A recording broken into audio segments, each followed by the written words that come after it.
Juste deux mots sur de biographie, on va dire. Moi, je suis donc Jean-Louis Schlegel. J'ai beaucoup travaillé au Seuil.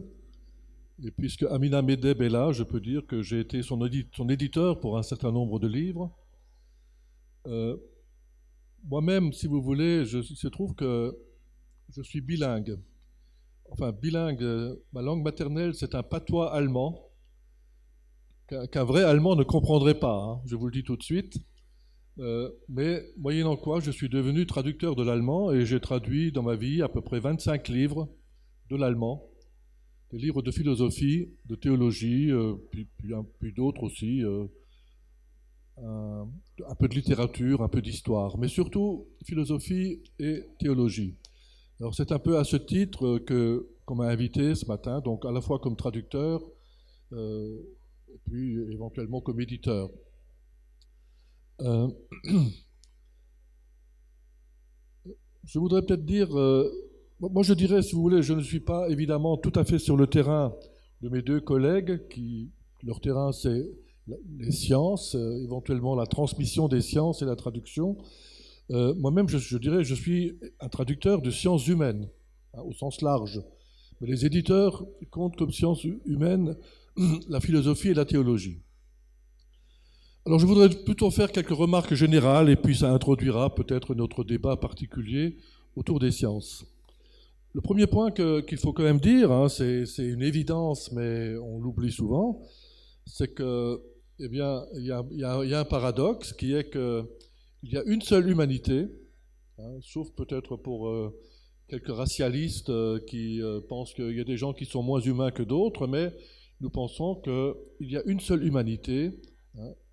Il y a l'homme, et cet homme pour qui le langage représente une caractéristique absolument essentielle, c'est même ce qui signale en quelque sorte son humanité, et donc c'est une caractéristique universelle. Alors, le langage est universel, mais toutes les langues sont particulières. Donc il y a tout de suite un paradoxe, c'est que cette humanité qui est humaine par le langage parle des langues extraordinairement différentes. Moi, je ne pourrais pas vous dire le chiffre, mais il y a longtemps, j'ai l'impression que j'ai lu qu'on comptait à peu près 3000 langues. Mais 3000 un peu officielles, parce qu'après, il y a tous les patois, tous les dialectes, toutes les dérivations de toutes les langues importantes. Autrement dit, voilà, ce dont nous parlons malgré tout aujourd'hui, c'est de la multiplicité des langues et de leur diversité. Pour résoudre cette question de la diversité a quand même fait problème, hein, elle fait toujours un peu problème.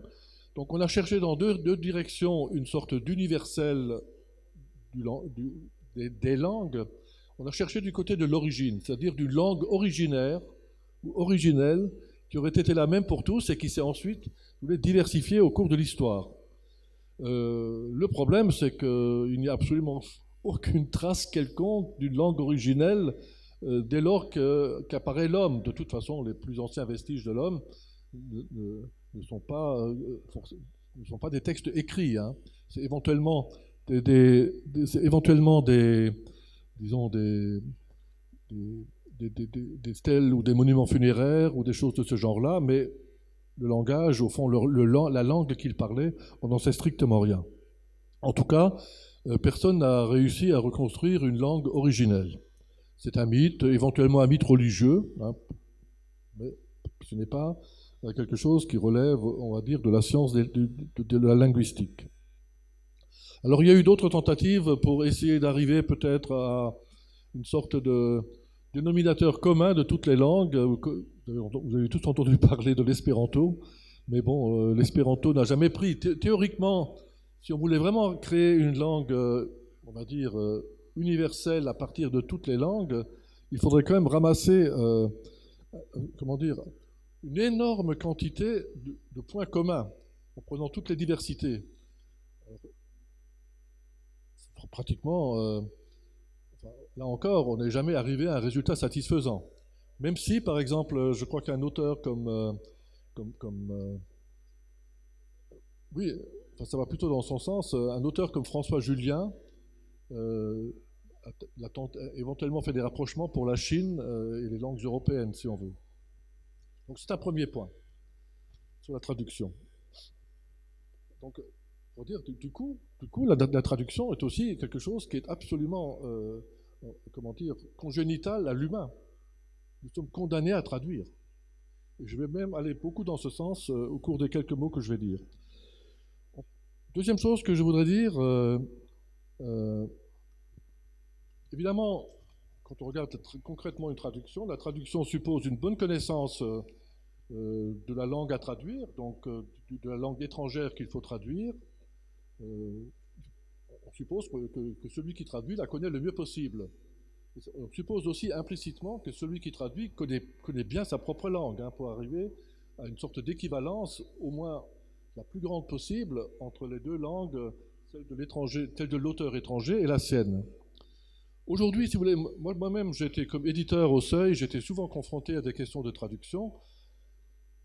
Je vais vous dire, il y a beaucoup de gens qui sont, aujourd'hui peut-être beaucoup de personnes, de traducteurs existent qui sont de très bons connaisseurs de la langue qu'ils traduisent, hein, de très bons anglicistes, de très bons arabisants, enfin des gens, il y a beaucoup plus qu'en d'autres temps, il faut bien le voir. En revanche, moi ce que j'ai souvent constaté, c'est que au fond, la deuxième exigence des traducteurs, à savoir de connaître la culture de la langue du pays qu'ils traduisent, le contexte, hein, toutes sortes de contextes politiques, religieux, souvent, eh bien, c'est là qu'il y a le plus grand manque aujourd'hui. Moi, j'ai souvent remarqué ça, puisque comme éditeur, je donnais quelque chose à traduire. En passant après, je voyais bien qu'il y avait des erreurs de traduction à cause de l'inculture sur le pays d'origine de la traduction. Et ça, c'est probablement lié un tout petit peu à notre temps. Hein, c'est-à-dire on a des connaissances plus superficielles finalement qu'en d'autres temps de la culture d'autrui. Je n'insiste pas peut-être sur un tout petit point. Être bilingue, comme je me suis présenté, n'est pas toujours un avantage. Hein, moi j'ai connu, et je ne veux pas me vanter, mais parce que moi j'y suis arrivé pour l'allemand, mais j'ai connu de très bons bilingues oraux, c'est-à-dire des gens qui parlaient parfaitement, mettons, l'arabe et le français, l'anglais et le français, ou le suédois, ou tout ce que vous voulez, ou le chinois même, mais qui le parlaient. Mais quand ils doivent traduire un texte, c'est étrange, ça ne donne rien du tout. Hein, c'est comme s'ils n'étaient pas doués pour faire de la traduction écrite, et comme si, au fond, l'écrit était un autre code que le code oral. C'est un constat que j'ai pu faire. Peut-être tout à l'heure, vous me direz si vous le sentez comme ça.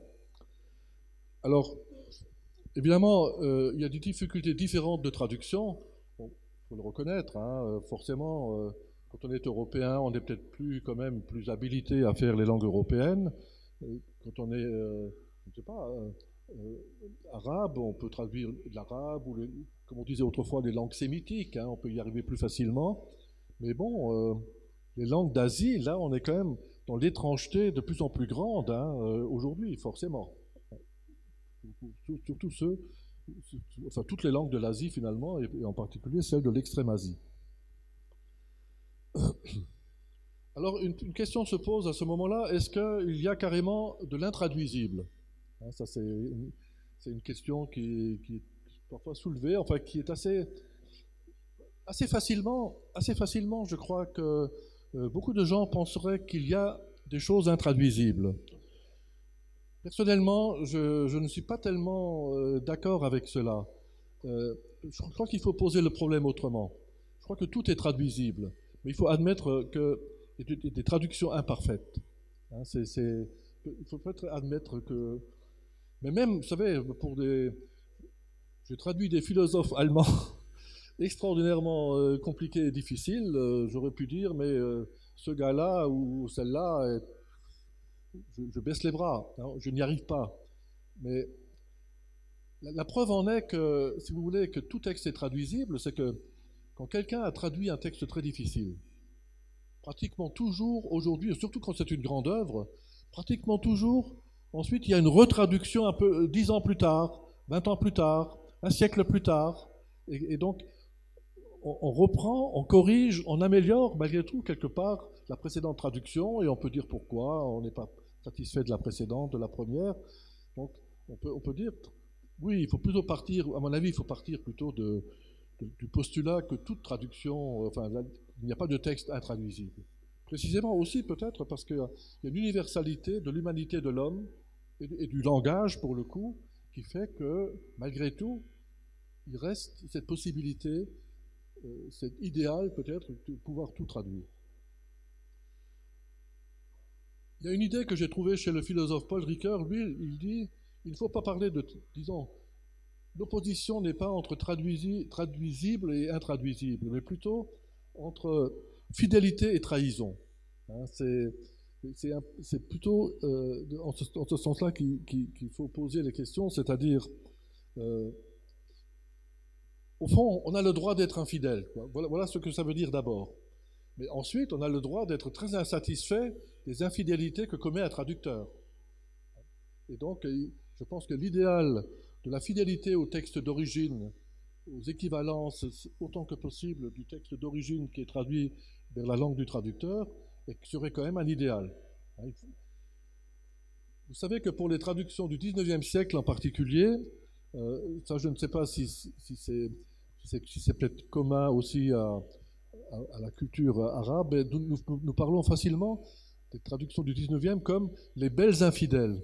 Hein, donc, au fond, ils avaient l'idée que la traduction soit plutôt du beau langage français, mais la fidélité, ce qui fait que vous avez des textes très anciens, ben ça pourrait être, c'est beaucoup des textes religieux, la Bible par exemple, mais ça pourrait être parfaitement le Coran, hein, où d'une certaine manière on se fichait royalement de l'exactitude de la traduction, mais il fallait rendre quelque chose, disons, faire une belle infidèle.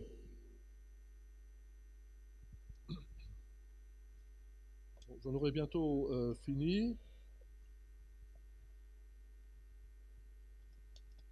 Ricoeur a aussi cette expression qu'il a trouvée chez quelqu'un d'autre qui dit, au fond, traduire, c'est servir toujours c'est servir deux maîtres, avec toutes les difficultés qu'il y a. Les deux maîtres sont évidemment la langue d'origine qu'il faut traduire, et puis servir le lecteur de sa propre langue qui aimerait bien accéder au texte traduit. Mais cette difficulté, ça c'est la difficulté même de la traduction, c'est ce qui exige, c'est ce qui fait le travail de la traduction. Oui, moi je considère quand même que traduire des textes écrits, et je vous parle d'expérience, je vous assure, évidemment pour des textes parfois un peu difficiles, c'est un vrai travail. Quand on le fait sérieusement, c'est un travail, c'est un très gros travail. On peut passer... il y a des passages qu'on traduit, on peut traduire parfois 3 pages, mettons en une matinée. Mais en une matinée, il arrive aussi que vous arriviez juste à faire un paragraphe pour comprendre à peu près, ou pour le mettre à peu près en forme dans ce qui est dit. Hein, donc, il y a aussi des matières très, très différentes. Bon, voilà, la traduction est affrontée à des difficultés grandes. Je dis ça un petit peu, si vous voulez, parce que souvent aujourd'hui, c'est un aspect économique, je vais terminer par là.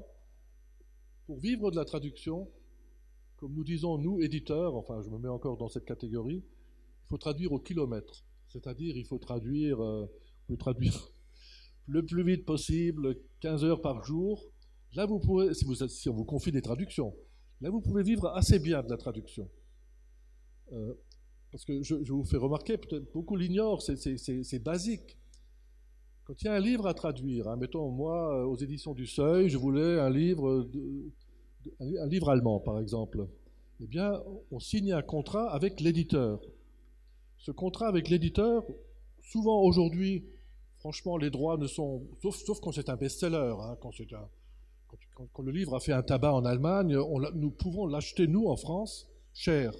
Mais quand c'est un livre de philo qui a trouvé 1000 lecteurs en Allemagne, ce n'est pas un contrat très élevé. En revanche, ce que nous devons payer en France, nous devons payer la traduction française au traducteur ou à la traductrice. Et c'est ça qui est la cherté aujourd'hui de la traduction. Parce que Bon, les traducteurs, bon, il y a un prix imposé, mais enfin, parfois, il y a des textes plus difficiles, le traducteur peut exiger un peu plus. Ben, écoutez, ça veut dire que quand vous avez un livre mince, comme éditeur, vous payez moins, forcément, au traducteur, mais quand le traducteur doit traduire un livre de 800 pages, ben, évidemment, c'est très bon pour lui. Mais c'est très mauvais pour l'éditeur, et si jamais le livre après ne se vend pas, c'est l'éditeur qui en est pour ses frais.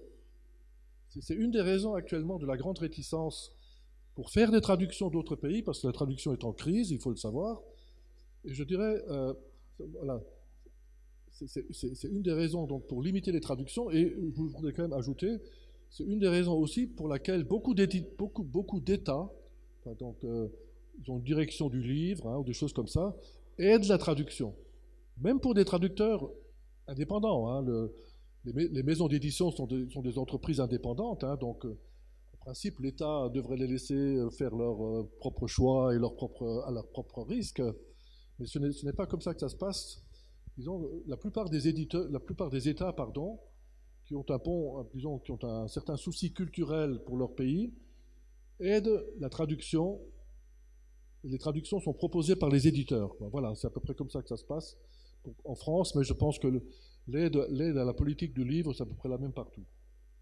Alors, dernier point, traduction et pouvoir, et il faut le reconnaître, évidemment. Le flux des traductions est inégal selon les pays, quoi. C'est évident. Aujourd'hui, bon, on va dire les pays riches, d'abord, ils produisent énormément de livres.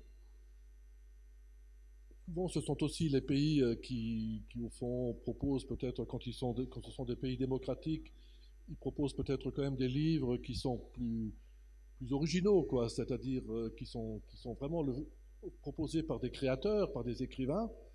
Donc ceux-là, disons, ils essayent de traduire le maximum, de faire traduire le maximum de livres possible. Moi, je peux vous dire ceci actuellement pour le Seuil, parce que j'y suis encore un peu. Les deux pays, je crois, parmi les pays qui traduisent le plus, il y a le Japon et la Corée du Sud. Voilà, ils sont parmi les grands traducteurs de livres européens. Alors, donc, il y a un rapport avec le pouvoir aussi. C'est-à-dire, évidemment, les pays, je ne sais pas comment les appeler, quoi, à culture fermée, parce que je ne veux pas jeter la pierre à personne, mais les pays qui ont une culture un peu restreinte ou une conception étriquée de la culture, évidemment, ne sont pas très désireux, ni ne sont pas très, comment dirais-je, pas très favorables aux traductions. Hein. Et a fortiori, évidemment, quand ce sont des textes d'autres pays qui sont un peu, on va dire, sulfureux, mettons pour des raisons éthiques ou morales, ou bien pour des raisons politiques. Donc là, il y a un filtre qui est fait aussi sur les traductions. Mais disons surtout, moi, ce que je crois, c'est que ça n'encourage pas les éditeurs de ces pays à chercher des traductions. Je crois que c'est ça c'est-à-dire c'est décourageant pour les éditeurs de savoir qu'ils risquent quelque chose du côté du pouvoir politique et du pouvoir économique. Parce que le pouvoir économique, au fond, ils peuvent peut-être trouver des raisons pour se faire financer des livres et des traductions. Quand le pouvoir politique est réticent, ça devient beaucoup plus compliqué. Merci.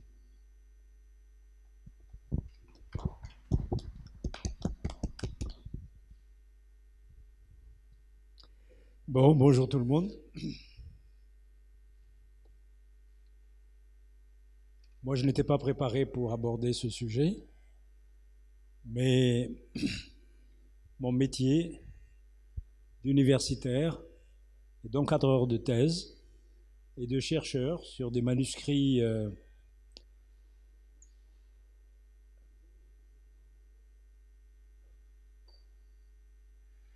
chercheur sur la période islamique du 8e jusqu'au 17e siècle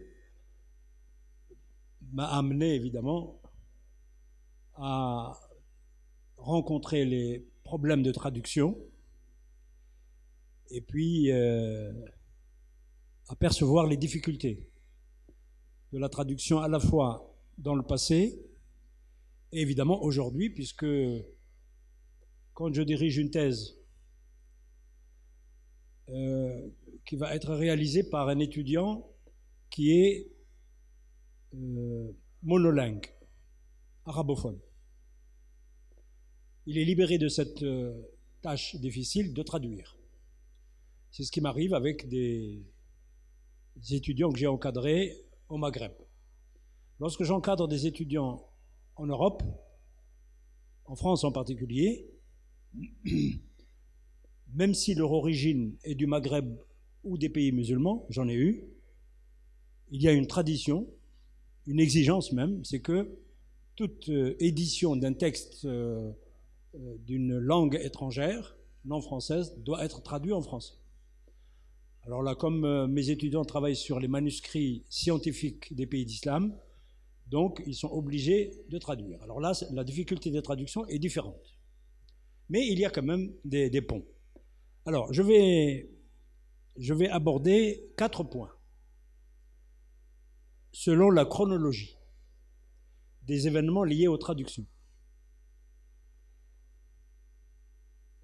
Et puis, si je suis un peu bavard, c'est juste pour laisser le temps aux appareils d'arriver. Je rends service à mon collègue pour qu'il puisse quand même présenter son truc. Donc voilà.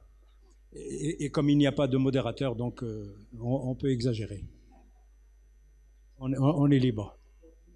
Voilà. Alors, première période, 8e, 10e siècle. Je vais en profiter pour vous donner quelques informations pour certains d'entre vous qui, en fait, n'avaient pas d'éléments sur non seulement le contenu de la traduction, mais le phénomène de traduction. Figurez-vous que le phénomène de traduction a connu une dynamique nouvelle à l'échelle mondiale, tellement importante qu'elle fait objet d'études jusqu'à maintenant.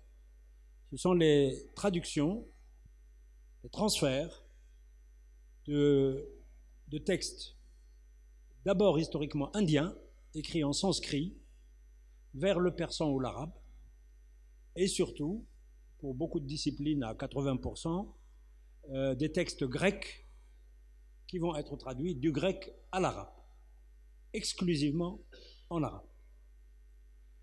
Alors cette période, peut-être que vous ne le savez pas, mais elle n'était pas, d'abord ce n'était pas un phénomène accidentel, et ce n'était pas une courte période. Tout simplement parce que la société qui devait s'approprier ces savoirs n'était pas prête pour les traductions, malgré la présence de communautés de citoyens qui vont devenir des sujets des pouvoirs musulmans et qui n'étaient ni arabes ni musulmans, ni arabes au sens ethnique et linguistique, ni musulmans. Donc il y avait des chrétiens, il y avait des juifs, il y avait beaucoup de païens, et il y avait sur le plan ethnique des Persans avec leur langue, des Berbères avec leur langue, des Européens en Sicile et dans la péninsule ibérique avec leur langue, la langue évidemment liturgique et la langue de l'élite des mandarins, comme on dit, le latin, et la langue du quotidien, qu'il ne faut pas négliger parce qu'elle va jouer un rôle plus tard, même dans les traductions. Donc cette période va durer du 8e siècle, de la fin du 8e siècle, jusqu'au milieu du 10e siècle. Souvent on pense que tout s'est passé autour de Haroun al-Rachid et de son fils al-Ma'moun. C'est totalement faux avec les recherches de ces 50 dernières années. Le processus aurait commencé pour les textes indiens probablement bien avant l'islam, lorsque la circulation s'est faite de l'espace culturel sanskrit à l'espace culturel persan. Je parle toujours de l'espace linguistique et culturel. Parce que nous avons des preuves disant que lorsque les premiers éléments de mathématiques, d'astronomie d'origine indienne ont commencé à être évoqués par les premiers scientifiques, je vais faire comme Sherazade, je vais attendre que la nuit tombe, et le lendemain matin, on va reprendre l'histoire.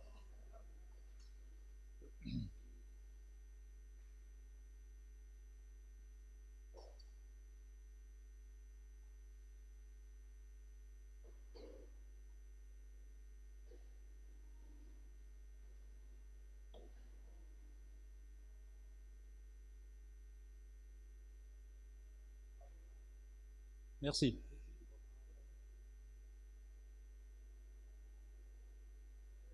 Je vous rassure pas, ça va continuer, hein, parce que j'ai une expérience à la fois universitaire et même politique. Et donc, mais comme je n'ai plus de pouvoir politique, je ne peux pas arrêter des processus de ce type. Alors, qu'est-ce qu'on peut dégager de cette période du 8e, 10e siècle concernant l'aspect technique des traductions? D'abord, l'aspect humain. Eh bien, au début, les traducteurs ne couraient pas les rues, à l'époque, à Bagdad, qui était la capitale, d'abord à Damas, puis à Bagdad. Mais on sait que les traductions ont commencé essentiellement à Bagdad. Bien. Alors, les traducteurs du sanskrit à l'arabe, on n'en connaît pratiquement pas. Un ou deux cités par Ibn Nadim, le grand bibliographe du Xe siècle, dans son livre qui s'appelle Le Catalogue, Kitab al-Fihrist. Bien. Donc on suppose que une bonne partie de ce qui a circulé en mathématiques, en astronomie et en médecine, pas l'oublier, de l'Inde vers l'espace musulman nouveau, par la Perse, a eu lieu autour du 7e siècle. Voilà. Puis va arriver le phénomène grec. Donc, pour des raisons qui ne sont pas scientifiques, on va pousser, par des décisions même politiques, à activer une nouvelle activité qui est la traduction. Et donc, ce n'est pas pour les beaux yeux des mathématiciens, qui n'existaient pratiquement pas, ni des astronomes, c'est pour des raisons idéologiques, pour des raisons politiques. On en parlera après, si vous voulez, si vous posez des questions. Je voudrais dire l'essentiel. Et ça paraît un paradoxe, parce qu'on a commencé à traduire des textes, non pas des textes utilitaires pour la cité, mais des textes philosophiques. On s'est étonné à un certain moment pourquoi on traduit des textes philosophiques qui ne servent pas aux politiques, qui ne servent pas aux gens qui veulent régler les problèmes de la vie de tous les jours, mais en fait, c'était une nécessité dans le combat idéologique et politique des nouveaux pouvoirs musulmans, par rapport aux courants qui se sont opposés au phénomène lui-même et au discours porté par la nouvelle religion, qui était discuté et critiqué par les tenants des anciennes religions, pour des raisons de primauté, de préséance, de tout ce que vous voulez, voilà. Bien. Alors ça, on en parlera après si vous posez des questions, parce que c'est un peu compliqué. Et donc du coup, il y a certains promoteurs des traductions dont on ne parle jamais, on n'a parlé jamais pendant longtemps. Ce sont les premiers califes abbassides. Al-Mansour, 751-775, Al-Mahdi, son fils, 775-786 à peu près, Haroun al-Rashid, 786-809, et Al-Ma'moun, 833, pardon. 813-833, parce que comme je suis filmé, un jour je recevrai des mails de gens qui disent « Comment se fait-il que vous disiez des bêtises, vous dites des bêtises pendant vos conférences et vous vous considérez comme professeur d'université ?» On a de tout maintenant, c'est la transparence totale. Donc je corrige, Al-Ma'moun a régné de 813 à 833, pas plus. Mais je dois ajouter à ce moment-là, il ne faut pas couper, parce qu'il y a des censeurs qui coupent de temps en temps, c'est parce qu'il y a eu une guerre civile entre les partisans de Ma'moun et son fils Al-Amin, qui a été choisi par Haroun al-Rashid, mais qui a été battu et qui a été assassiné par son frère. Voilà, si on veut tout dire. Ça n'empêche que Al-Ma'moun, c'est l'un des plus grands mécènes du phénomène des traductions. Alors, quels sont les problèmes qui se sont posés sur le plan technique? Là, j'ai parlé des problèmes humains. Alors, pour le problème humain, ils sont allés chercher des bilingues pour le grec. Ils en ont trouvé. Ce sont essentiellement même des trilingues. Ce sont à l'origine des syriaques, qui sont souvent païens ou chrétiens. Et nous avons des noms très connus, bien sûr, et qui vont d'abord traduire directement du grec au syriaque, pour ne pas se casser la tête, surtout en médecine, parce que les califes, pourvu qu'ils soient bien soignés, ils se fichaient royalement qu'ils soient soignés en arabe ou en syriaque. Ensuite, dans une deuxième phase, il y a eu des nouvelles générations qui vont traduire du syriaque à l'arabe et surtout directement du grec à l'arabe. Alors, les trois phénomènes ne sont pas semblables au niveau de la technique de la traduction. Traduire du grec au syriaque et du grec à l'arabe, ça a un type de difficulté. Ce sont deux langues de catégories différentes. Le syriaque et l'arabe sont des langues sémitiques. Le grec est une langue qui n'a pas la même structure. Je ne la qualifie pas, c'est pas la même structure. Et puis, lorsqu'on traduit du syriaque à l'arabe, ce n'est pas la même difficulté parce que c'est la même famille de langues. Et donc ce sont en général les mêmes qui connaissent le syriaque et l'arabe, qui les maîtrisent tous les deux parce qu'ils parlent les deux et ils écrivent les deux. Voilà, c'est ça qui est important. Bien. Quels sont les problèmes techniques de la traduction? Grosso modo, il y a deux problèmes. Lorsque ce sont des problèmes des textes scientifiques, je ne parle que des textes scientifiques, je ne suis pas qualifié pour les autres. Faut-il traduire par le sens ou faut-il traduire d'une manière littérale? Cette question s'est posée aux traducteurs, ce n'est pas nous qui interprétons. Alors nous avons fini par classer les traducteurs en deux catégories qui se sont révélées dans leur manière de traduire, les textes mathématiques en particulier astronomiques. Ce sont ceux qui traduisent par le sens, comme le grand traducteur de médecine et de philosophie Hunayn ibn Ishaq. Donc c'est un arabe chrétien et qui, à un moment donné, a décidé de traduire par le sens. Nous avons des traducteurs comme Al-Hajjaj, avant lui, c'est un arabe, qui a traduit les éléments de Euclide d'une première version, qui a été critiqué par les futurs spécialistes mathématiciens, et qui a été amené à traduire, à faire une deuxième traduction, qu'on a qualifiée de traduction pour les spécialistes. La première est perdue. Les gens même de cette époque, du 10e, la considèrent comme mauvaise. Ils le disent, elle est mauvaise. Elle est bonne pour le peuple, c'est-à-dire pour les enseignants en fait. D'accord? Mais pour une vraie traduction, pour des études théoriques, parce que Euclide c'est quand même de la mathématique théorique, il fallait, donc il y a eu une première traduction de Al-Hajjaj, dédiée à Al-Ma'moun, une deuxième traduction d'Ishaq ibn Hunayn, le fils du médecin que j'ai évoqué, Ishaq ibn Hunayn, et une troisième version qui n'est pas une traduction, c'est une révision de la traduction d'Ishaq, révisée par un grand mathématicien, Thabit ibn Qurra, païen. Vous voyez déjà le fait même que l'on donne ces détails. On voit qu'il y a un problème de traduction qui s'est posé à Al-Hajjaj parce qu'il ne maîtrisait pas le grec, il ne maîtrisait pas les mathématiques. Et par exemple, il lui est arrivé de traduire des concepts mathématiques dont il ne comprenait pas la signification profonde, de vouloir les traduire, pardon.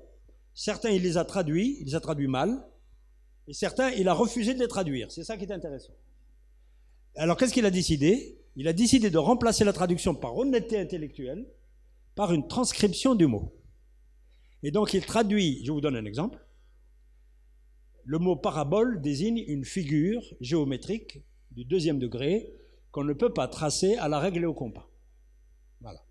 Elle a été étudiée par un grand mathématicien du IIIe siècle avant Jésus-Christ qui s'appelle Apollonius, dans un livre qui fait 8 chapitres qui s'appelle Les Coniques.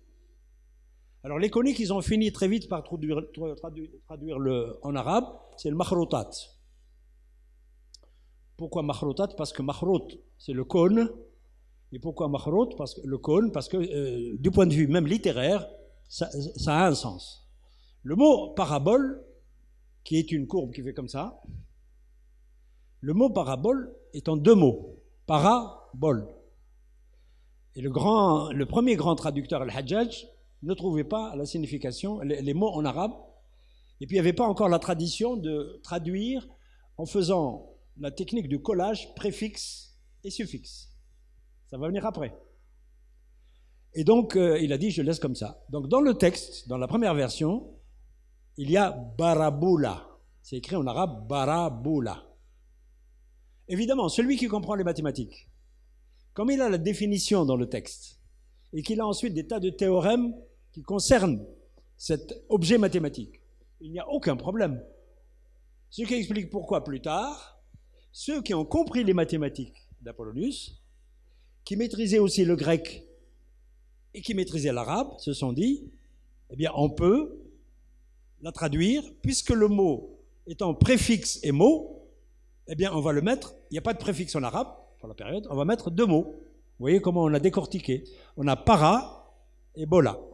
Donc ça va se traduire par al-qata' al-mukafi'. Al-qata' al-mukafi'. Alors ce mot est devenu un mot technique jusqu'à aujourd'hui dans les universités. On enseigne les propriétés de la parabole en arabe, quand on l'enseigne en arabe, au lycée en Algérie, qui est mon pays, on l'a traduit par al-qata' al-mukafi'. Et voici une autre dimension que je voulais signaler, c'est que parfois la terminologie moderne en mathématiques, en physique, en chimie, elle est reprise du patrimoine scientifique qui a commencé à se constituer depuis la fin du 8e siècle jusqu'au 18e siècle. Donc la dimension patrimoniale est très importante dans l'expression de la science en arabe aujourd'hui, dans les instances arabisées. La deuxième traduction, c'est d'une manière littérale. Alors, ceux qui ne peuvent pas se passer de la traduction littérale, ce sont les mathématiciens, physiciens, chimistes. Pourquoi? Parce que le discours est très pauvre et la terminologie est très riche.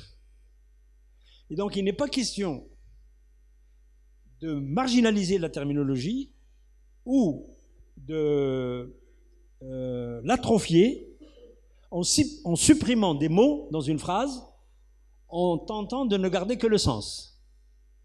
Il faut absolument, et donc ça c'est écrit, mettre dans la phrase grecque, quand elle est traduite en arabe, le maximum de mots grecs, il faut qu'on le retrouve en arabe.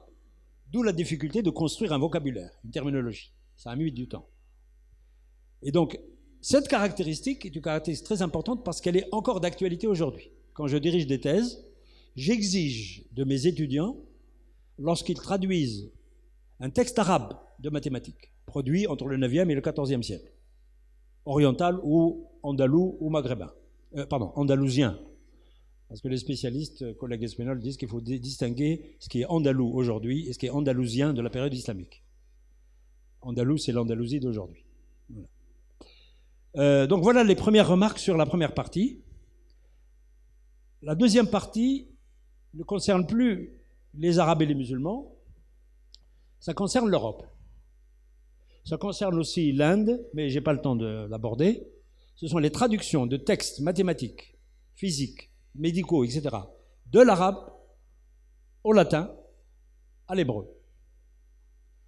Et parfois, pendant la période byzantine, jusqu'à 1453, de l'arabe au grec, mais c'est à l'envers cette fois-ci.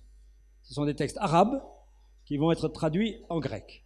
Je ne l'aborderai pas par manque de temps. Alors, quel est le problème qui se pose? C'est qu'au début, c'était des initiatives personnelles. Il n'y avait pas d'école de traducteurs. Entre le 9e et le 10e siècle, il y a eu une école de traducteurs. Nous avons environ 120 noms de traducteurs éminents, parce qu'Ibn Nadim ne signale pas les petits et les moyens, que les grands. Et vous les trouvez, les 120, dans le Kitab al-Fihrist d'Ibn Nadim, qui est même accessible gratuitement sur Internet. Voilà. Les traductions sont moins accessibles. Donc, les traductions vers l'Europe commencent en fait fin 10e siècle par une initiative d'un intellectuel juif de Sicile qui maîtrisait le latin, l'hébreu et l'arabe.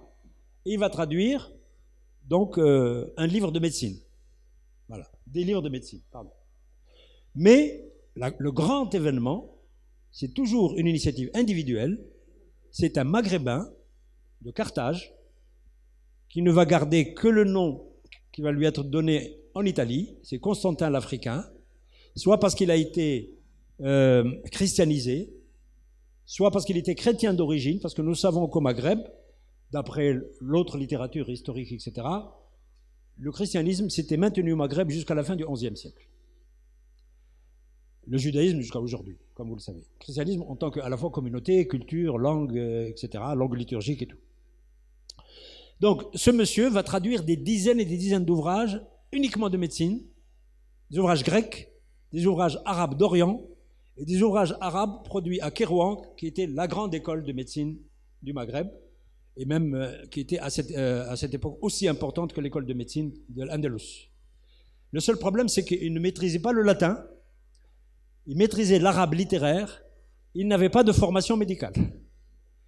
Et donc, les spécialistes d'aujourd'hui considèrent que Constantin l'Africain, ses traductions sont absolument catastrophiques, mais qu'il a eu le mérite, le très grand mérite, d'avoir produit pour l'Europe, pour la première fois, une littérature médicale qui était complète. Nous sommes à la fin du XIe siècle. qui n'était complètement ignoré des spécialistes de médecine ou des médecins européens jusqu'à cette époque-là. À cause de tas de facteurs, bon, ça c'est une autre... Donc ça c'est le XIe siècle. Mais le vrai courant qui va produire une école de traducteurs en Europe, c'est du XIIe au XIVe siècle. Et là, ce n'est plus à Carthage, en fait il ne traduit pas à Carthage, il a traduit à Messine, il a traduit à Monte Cassino, dans un monastère de Monte Cassino, et donc on peut considérer que c'est une aventure un peu individuelle. À partir du XIIe, ce sont à partir d'initiatives d'individus qui vont venir du nord de l'Europe et puis d'Italie, il va y avoir une école qui va se constituer lentement avec ses codes, avec ses méthodes et avec évidemment ses choix, les choix qui ont été suggérés ici, et puis ses résultats, très très importants. Alors, nous avons là aussi, c'est très intéressant, un phénomène en miroir avec ce qui s'est passé au 9e, 10e siècle. C'est qu'on a à peu près 120 traducteurs importants qui ont été recensés par les grands historiens du 19e siècle, en particulier Moritz Steinschneider, qui a écrit beaucoup de livres sur la circulation des savoirs, de l'arabe au latin, de l'arabe à l'hébreu. Et ces livres sont difficilement accessibles, mais ils ont été publiés. Alors, la difficulté qui s'est posée à ce moment-là, c'est la difficulté toujours pour les livres scientifiques, mathématiques, physiques, etc., faut-il traduire par le sens ou d'une manière littérale? Alors, pour les mathématiques, nous avons eu la chance d'avoir de très grands traducteurs comme Gérard de Crémone, où les erreurs sont très rares, des erreurs de contresens, etc. Par contre, pour la médecine, dès le XIIe siècle, XIIIe siècle, il y a eu de nouvelles traductions, des traductions même tout à fait de textes qui n'ont pas été traduits par Constantin l'Africain et qui contiennent non pas des erreurs, mais des contresens, des incompréhensions, ou alors parfois des traductions littérales, mais qui ne respectaient pas le sens tel qu'il était compris par les médecins de l'époque. Ça aussi, c'est un autre problème. Voilà. La dernière partie, c'est du XVIIIe au XIXe siècle. Alors là, c'est le phénomène inverse. À partir du XVIIIe, ce sont des États musulmans qui vont prendre conscience, pendant leur gouvernance, que le monde musulman a décroché du point de vue du développement scientifique, philosophique et technologique par rapport à l'Europe qui, s'étant nourrie des grands savoirs gréco-indo-arabes, a pris de l'avance, surtout à partir de ce qu'on appellera la Renaissance. Alors, XVIIe siècle, XVIIIe siècle. Donc, il y a eu des initiatives qui ont été prises, des initiatives de traduction, dont on parle très peu. Maintenant, il y a des recherches, en particulier en France.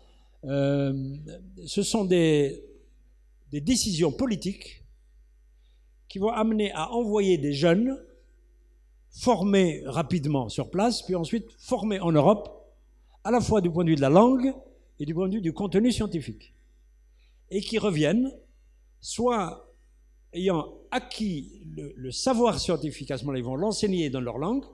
Le premier État qui a commencé, c'est l'État ottoman. Mais il l'a fait en Anatolie. Le deuxième État qui l'a suivi, c'est l'Égypte. Les deux autres États qui ont suivi, c'est au Maghreb, c'est le Maghreb extrême et l'Ifriqiya. Je continue à avoir la terminologie du Moyen-Âge, hein, parce qu'il n'y a pas encore les États constitués.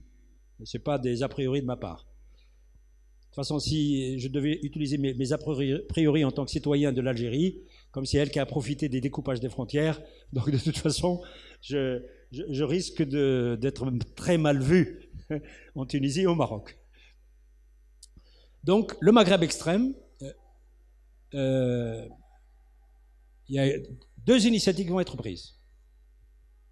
C'est le roi Mohammed IV et le roi Hassan Ier, qui vont avoir une politique de transfert des savoirs européens et de l'arabisation de ces savoirs. Savoir théorique et savoir technologique. Théorique, c'est essentiellement mathématiques physiques. Et puis, savoir technologique, c'est essentiellement des savoirs militaires, technologie militaire. Mais ils ont été précédés par de grandes initiatives ottomanes qui méritent des tas de conférences, parce que j'ai des collègues à Istanbul qui sont des spécialistes de cette histoire. Madame Feyza Günergün et Monsieur Ekmeleddin Ihsanoglu. Vous connaissez peut-être ce nom parce qu'il a été candidat à la présidence de la République dernièrement. Il a échoué derrière Erdogan. Mais en fait, c'est un historien des sciences. Voilà. Je conclurai pour dire que ces traductions, parce que beaucoup ne le savent pas, n'ont pas attendu le résultat des incursions et des phénomènes de colonisation et de protectorat. Ce sont des décisions prises d'une manière autonome, d'une manière responsable, par les gouvernants avant que ces pays soient contrôlés par les puissances européennes. Donc ce sont des initiatives endogènes, comme on dit. Mais ces initiatives endogènes vont paradoxalement avoir moins de succès que les initiatives qui vont être prises par les puissances colonisatrices et protectrices, entre guillemets, qui vont imposer à la fois la langue dans l'enseignement de la science et qui vont évidemment faire diffuser et circuler les ouvrages écrits dans les langues autres que les langues du pays, l'arabe et le berbère.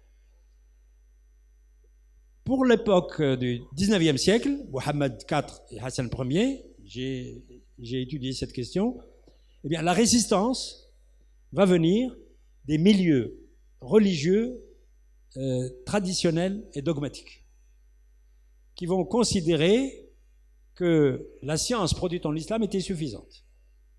Comme en plus il y a eu une initiative pour populariser les traductions, une initiative technologique, c'est que Mohammed IV a donné instruction pour maîtriser la technologie de la lithographie, pas l'imprimerie, la lithographie. Et ils ont acheté une machine d'Égypte et ils ont amené des techniciens d'Égypte, des chrétiens d'ailleurs, des coptes, qui ont travaillé au Maroc et qui ont produit des dizaines et dizaines d'ouvrages qu'on appelle les lithographies. Alors ils sont listés par nos collègues spécialistes marocains aujourd'hui, toute la littérature. Donc, alors pour amadouer les religieux, les instructions ont été données pour qu'on publie autant d'œuvres littéraires ou scientifiques que d'œuvres religieuses. Or, c'est là où il y a eu un problème, parce que les hommes de religion très dogmatiques, pas tous, ont dit les textes religieux ont une dimension un peu sacralisée, ce qui est faux, nous le savons. Il n'y a qu'un texte sacré chez les musulmans, c'est le Coran. À partir du moment où ils ont des éléments sacralisés, peut-être des versets du Coran, etc., elles ne peuvent être que recopiées par une main humaine, par un être humain. Et c'est comme ça que l'initiative de Mohammed IV a été sabotée. La lithographie n'a pas été poursuivie, la politique de lithographie. Voilà ce que je voulais dire un peu. Je m'excuse que ce soit une improvisation, c'est un peu décousu. Si j'avais eu vraiment une conférence, en fait j'ai une conférence sur ça avec PowerPoint. En fait j'ai même préparé une autre conférence avec PowerPoint, comme je l'ai dit, Madame Medeb, mais il faut se soumettre quand même aux règles de l'organisation. Je suis quand même content d'être parmi vous, de vous avoir dit un peu quelques éléments que je connais, qui sont beaucoup plus le résultat de mon expérience en tant que chercheur. Alors je précise quand même que je suis mathématicien, que j'ai un doctorat de mathématiques, pour vous aider à répondre à poser des questions que j'ai un doctorat d'histoire des mathématiques, j'ai fréquenté les manuscrits, depuis 40 ans je fréquente les manuscrits. Et donc je souffre des difficultés de traduction. Et maintenant, pour me venger, depuis une dizaine d'années, eh bien, je fais souffrir mes étudiants sur les problèmes de traduction. Je vous remercie.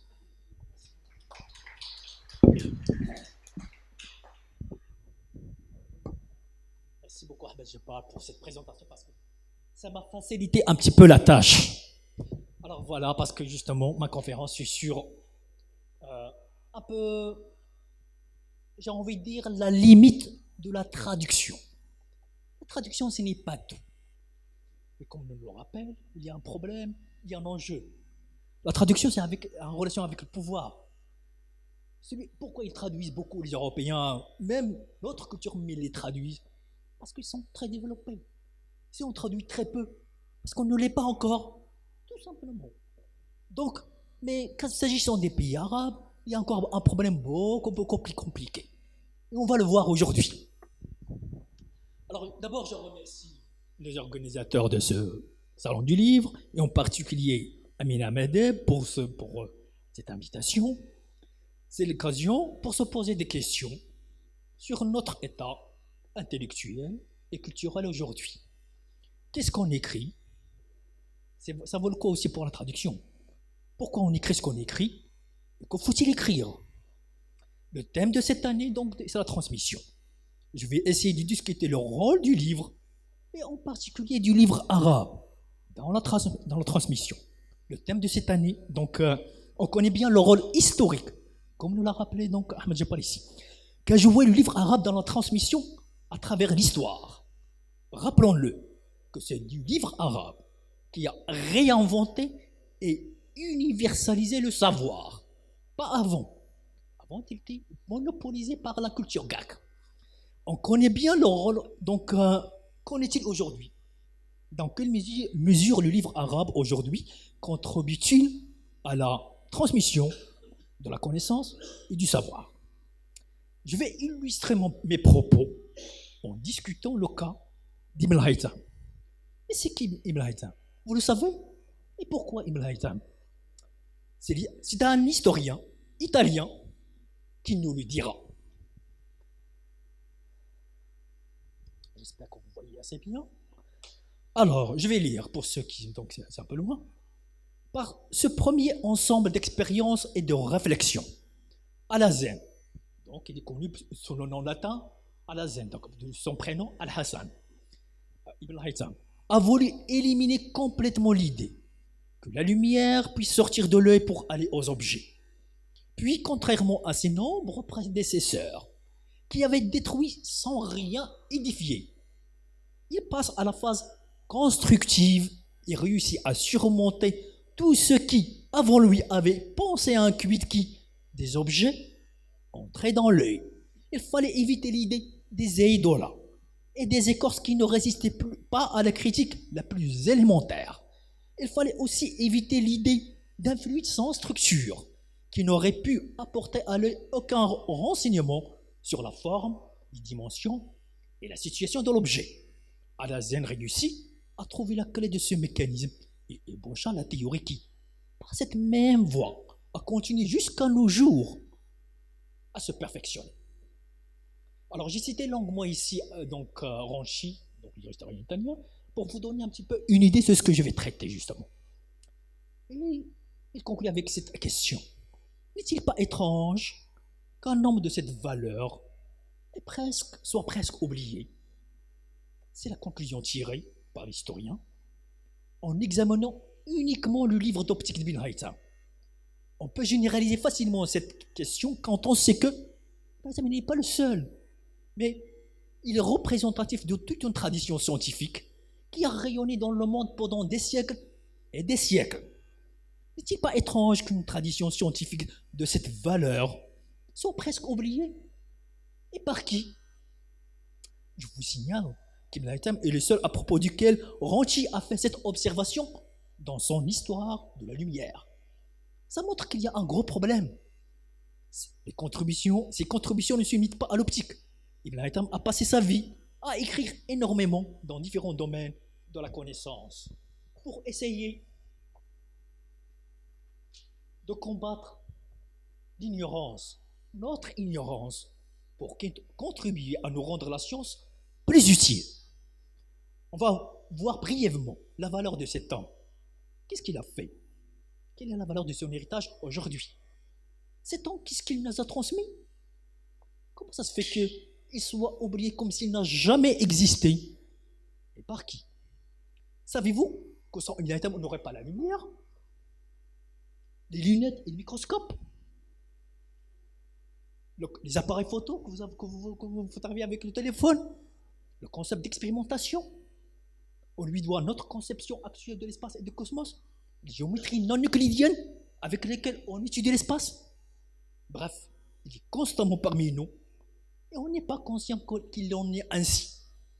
Tout ça, c'est aujourd'hui oublié. Et c'est très douloureux de voir qu'il est davantage oublié par ceux qui sont censés en être les héritiers. Si vous posez aujourd'hui la question aux étudiants scientifiques marocains, par exemple à l'université ici, quels sont les grands physiciens de l'histoire? Ils vont certainement vous répondre, et sans hésitation, Galilée, Newton, Einstein. C'est ce qu'on nous a toujours dit. J'ai fait mes études secondaires au Maroc. C'est ce qu'on m'a toujours enseigné. C'est ce qui est écrit dans tous les manuels marocains. J'ai cru donc à cette vérité. Le message est clair. La science moderne, identifiée à la physique, est inventée par les Européens. Et ce n'est pas pour rien qu'on parle de science occidentale. J'ai choisi la filière scientifique car j'étais fasciné par cette science moderne. Et j'ai envie de savoir davantage. J'étais en effet parmi les nombreux Marocains qui ont quitté le Maroc afin de poursuivre leurs études supérieures en Europe, et en particulier en France. Et c'est paradoxalement là que j'ai appris une autre vérité. C'est Ibn Haytham qui est le premier physicien, comme je vais essayer de vous le rappeler. Ce n'est pas une surprise en soi, car Ibn Haytham est célèbre pour ses travaux d'optique. Ce qui est surprenant, c'est quelque chose que je devais connaître au Maroc. Rassurez-vous, je n'ai pas trouvé ça non plus dans les manuels français. Et comme Ibn Haytham n'est pas lui aussi mentionné dans ces manuels, c'est intéressant de savoir comment j'ai fait cette découverte. C'est par un grand détour. L'histoire est longue, donc je vais essayer d'être bref. Donc c'est à travers l'histoire de l'astronomie, donc parallèlement à ma thèse, qui portait sur la logique et les fondements des mathématiques, j'ai essayé de faire autre chose.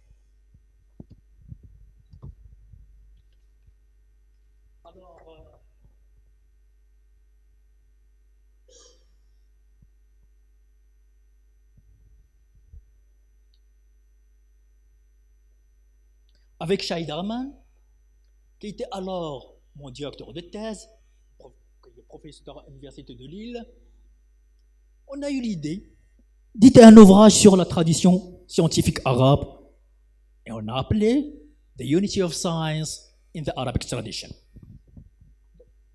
Parmi donc ces derniers travaux, si vous regardez bien, c'est un livre en anglais qui vient de paraître cette année sur ce qu'on appelle donc Inferences by Parallel Reasoning in Islamic Jurisprudence. Inferences by Parallel Reasoning, c'est ce qu'on appelle Al-Qiyas, Qiyas des juristes. C'était un concept un petit peu pas clair, on ne le comprenait pas très bien. Et moi, en tout cas moi.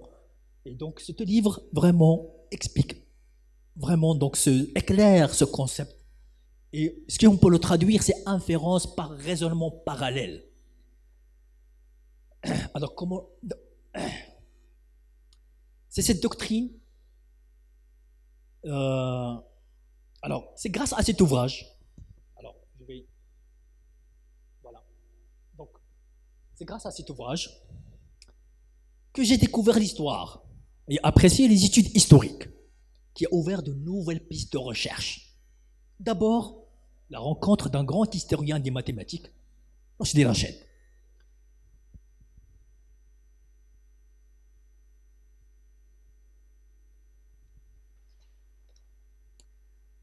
Je le connaissais avant, à travers ses innombrables ouvrages que je trouvais dans les bibliothèques, mais j'ignorais l'enjeu de ses recherches. Je n'ai compris cet enjeu et le sens de ses travaux que lorsque j'ai décidé de contribuer moi-même avec un article sur Ibn Haytham, et plus précisément sur l'un de ses ouvrages dont le titre m'a énormément intrigué. Al-Shukuk ala Batlamyus. Un ouvrage aujourd'hui introuvable.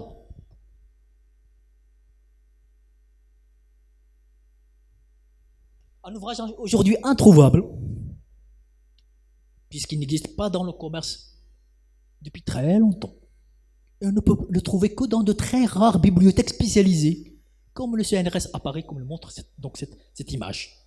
Donc je ne travaille que sur une copie. En plus de sa signification épistémique, puisqu'il a apporté la solution du problème de progrès de la science tant débattu au XXe siècle, sa signification est aussi historique, puisqu'il réfute ce qu'on appelle la périodisation de l'histoire des sciences. De quoi s'agit-il?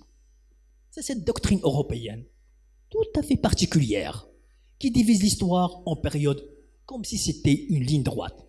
Antiquité, Moyen-Âge, modernité. les historiens européens identifient la civilisation arabe à la situation dans laquelle l'Europe s'y trouvait durant la période de ce qu'on appelait the Dark Ages, l'âge des ténèbres, mettant ainsi au même niveau les deux cultures à la même époque. Ce qui est évidemment faux. On parle souvent d'arabe, encore d'islam médiéval, comme s'il existait un islam ancien.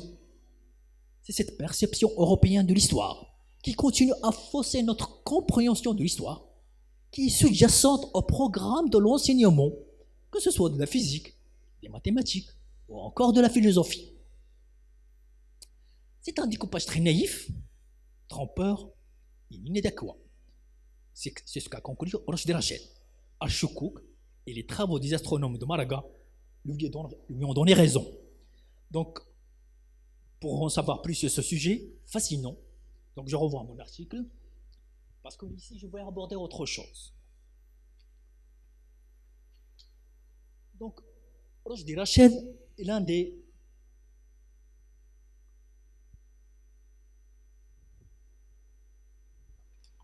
rares historiens qui ont remis en cause cette perception européenne de l'histoire. Comment?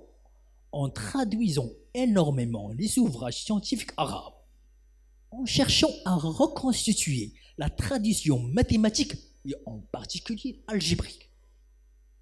C'est ce livre d'Al-Khwarizmi à Descartes. Son idée géniale est de constater qu'on ne parle pas d'algèbre médiévale. Ça n'a pas de sens. Concernant l'algèbre, donc ça va d'Al-Khwarizmi, qui a été inventé dès le 9e siècle, peut-être parallèlement avec la traduction, ou même avant la traduction du ouvrage grec. C'est une grande innovation qui a eu des conséquences énormes. Il s'est arrêté ici jusqu'à Descartes. Mais en fait, l'algèbre d'Al-Khwarizmi n'a été surpassée qu'au 19e siècle avec l'invention de la théorie des groupes. Dès les années 60, Roch Derachet a compris l'enjeu de l'histoire des sciences. Et depuis, il n'a cessé de travailler sur les textes scientifiques arabes, au point d'être identifié à la science arabe. On a reconnu la valeur de ses travaux sur les plans scientifiques, épistémologiques et humains. C'est un exemple à suivre pour nos jeunes d'aujourd'hui. Surtout qu'il reste beaucoup à faire. Et pour exprimer donc mon admiration pour tout ce qu'il a fait, je lui ai rendu hommage en éditant ce livre.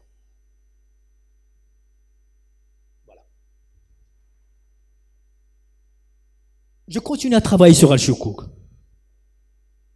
Mon projet, c'est de le traduire. Et combien c'est difficile. Il n'a pas été traduit depuis longtemps, on le sait. Et pourquoi il n'a pas été traduit depuis longtemps? Il devait être traduit depuis longtemps. Voilà, on trouve un ouvrage à traduire. Et pourquoi y traduire? Pourquoi traduire? C'est pas simplement parce que pour la simple traduire par curiosité, mais c'est fait afin de montrer à la communauté scientifique qu'Al-Shukuk est l'ouvrage fondateur de l'astronomie moderne et non pas celui de Copernic. Tant que ce n'est pas encore fait, on continuera toujours à croire en le mythe de la révolution copernicienne.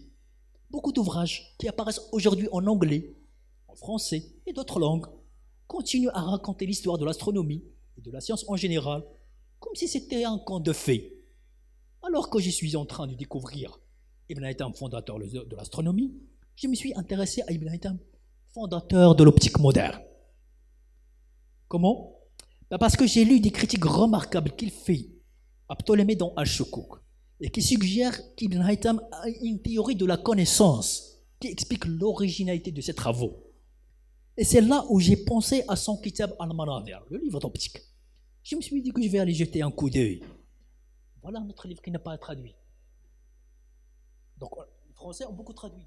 Mais voilà deux ouvrages, donc le Kitab al-Manadir n'est pas traduit. Voilà. Donc, la traduction, donc il y a des choix. Il faut savoir pourquoi on traduit tel ou tel ouvrage. Donc, c'est l'occasion pour moi de lire un ouvrage fondateur d'un grand savant arabe que je n'ai jamais lu. Donc, je ne trouve que cette version qu'en ligne. Même cet ouvrage n'est pas édité donc en arabe, une édition scientifique. Pour voir le gros problème. Et le troisième livre fondateur des géométries non euclidiennes, lui, il existe, il n'est même pas édité. Il existe toujours sous forme de manuscrit. Il n'est pas le seul. Il y a des centaines et des centaines de manuscrits ou dans les bibliothèques européennes, la Bibliothèque nationale de Paris, à Oxford, Berlin, Saint-Pétersbourg, Istanbul ou encore Hyderabad. À ma grande surprise, c'est dans Al-Kitab al-Manader où je découvre Ibn Haytham, le physicien, qui a une conception moderne de la science et de la théorie scientifique.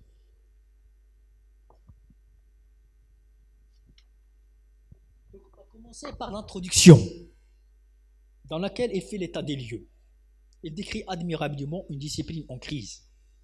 Et pour sortir de cette crise, il annonce sa révolution.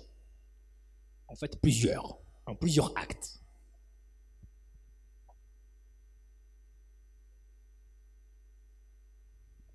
Alors, vous êtes étonné peut-être de cette phrase. Il n'y a rien de révolutionnaire, car c'est évident. Ce qu'il dit en substance, c'est qu'on ne peut pas avoir un objet sans lumière. Mais ce que vous ne savez pas peut-être, c'est que c'est si évident, c'est parce que nous sommes des post-Ibn Haytham, le physicien qui nous a appris comment voir le monde et comment il faut l'exprimer. Pour comprendre qu'on a là un nouveau discours, il faut savoir comment les Grecs voient, ou plutôt croient voir le monde. Voici par exemple ce que dit Galien, le médecin.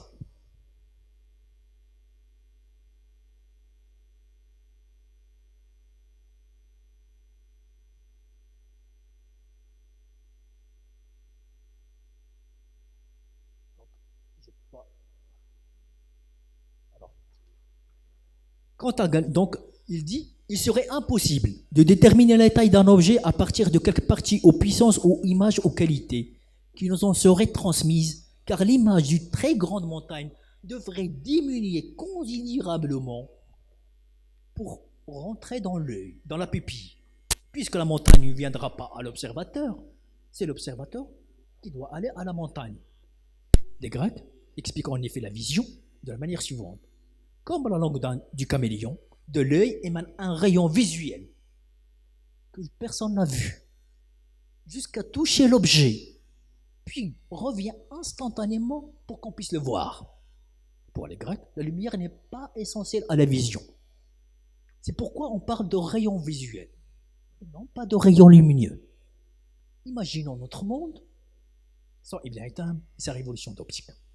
La première, celle qui fait de la lumière un objet physique, comme les autres, unifiant les phénomènes célestes et les phénomènes terrestres. Démystifions le soleil, la lune, l'éclair, le feu, et par quel moyen il a pu bouleverser les croyances populaires associées à ces éléments.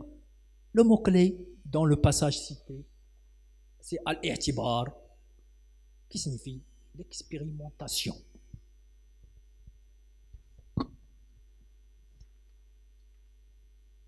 Comme l'indique ce terme, Ibn Haytham est l'inventeur du concept de l'expérimentation, un moyen indispensable pour analyser les phénomènes physiques.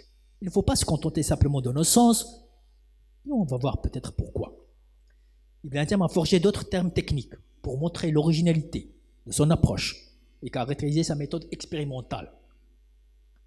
Al-istiqra, induction par inspection des cas particuliers, ou al-qiyas, comme on a vu, c'est ce qu'on a vu, donc inférence par raisonnement parallèle. L'expérimentation n'est que la première étape essentielle dans la construction de la théorie physique. Et non, il n'est en aucun cas suffisante.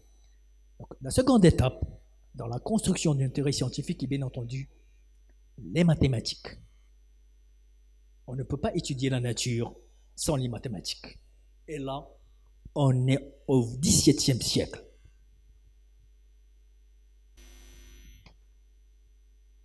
Dans ce passage, alors, on a là Ibn Haytham le physicien. Ce qui l'intéresse, c'est étudier les phénomènes naturels comme la lumière, la vision, l'espace, etc. Mais par quels moyens? Et là, on découvre Ibn Haytham le mathématicien. Il exige que le mathématicien, les moyens par lesquels il faut les étudier soient d'ordre mathématique. C'est cette attitude physique qui explique pourquoi il s'est consacré beaucoup plus à la géométrie. J'attire votre attention sur cette situation nouvelle créée par Ibn Haytham. Il n'est pas purement mathématicien, car il s'intéresse aux phénomènes naturels comme les philosophes de l'époque. Et il n'est pas philosophe traditionnel parce qu'il étudie la nature avec la méthode des mathématiciens, y compris d'expérimentation. On a ici l'émergence de quelque chose de nouveau, d'une nouvelle classe de mathématiciens naturalistes qui va progressivement remplacer les philosophes naturalistes. Le fait que la lumière soit un objet physique pose de nouvelles questions.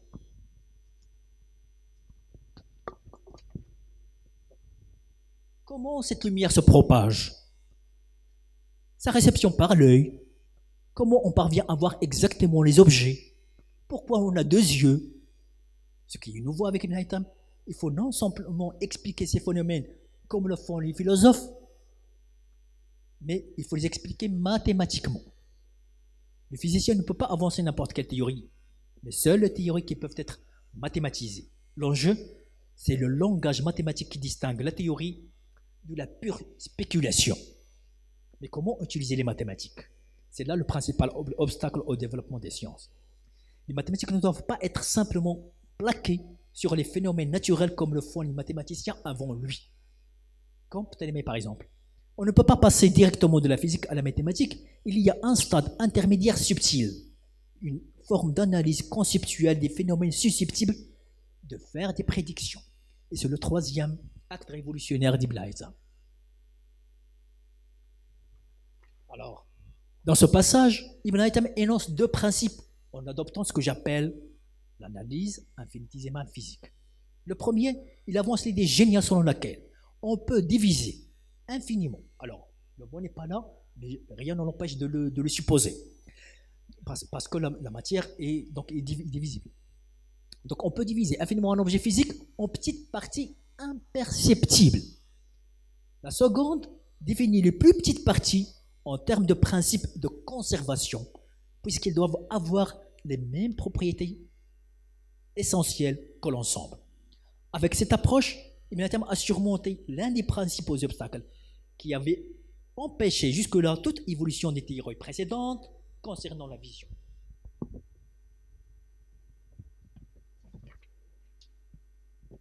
Donc, on ne concevait pas avant Ibn Haytham la vision puisse être l'ensemble des opérations nécessaires pour voir en particulier chacune des parties élémentaires de l'objet. Le quatrième acte révolutionnaire, et là on rentre dans l'épistémologie, c'est-à-dire la conception d'Ibn Haytham de la science, parce qu'il ne suffit pas de se faire de la science, il y a une conception de la science. Quand on lit ses travaux, on voit bien que Ibn Haytham n'a pas fondé l'optique comme une discipline isolée, comme étant un exemple pour ne pas dire, mais comme étant un exemple pour ne pas dire un cas typique de théorie physique. On va commencer d'abord par le statut des hypothèses en physique. D'abord, on a la vérité d'une hypothèse est contrôlée par ses conséquences. C'est la moindre chose qu'on peut exiger d'une théorie physique. Mais ce qui est le plus important, c'est que la vérité d'une hypothèse et par conséquent d'une théorie physique n'est pas nécessaire. Qu'est-ce que ça veut dire? Ça veut dire qu'une autre explication des mêmes phénomènes est possible.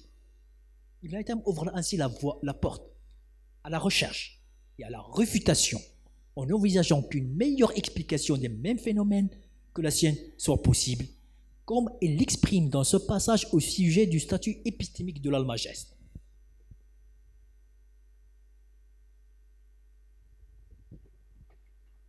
Alors, et là, on est à la fin du XIXe siècle. Car au XVIIe siècle, on croyait naïvement qu'on avait découvert la méthode magique par laquelle on pouvait tout découvrir. Qu'une théorie scientifique est vraie pour toujours. D'où la crise qui a eu lieu quand les lois du mouvement newtonien n'ont pas pu prédire avec précision le mouvement de Mercure. Et ce n'est qu'à la fin du XIXe siècle qu'on a établi ici que les lois physiques sont contingentes. Ce qui montre que l'épistémologie d'Ibn Haytham a été négligée.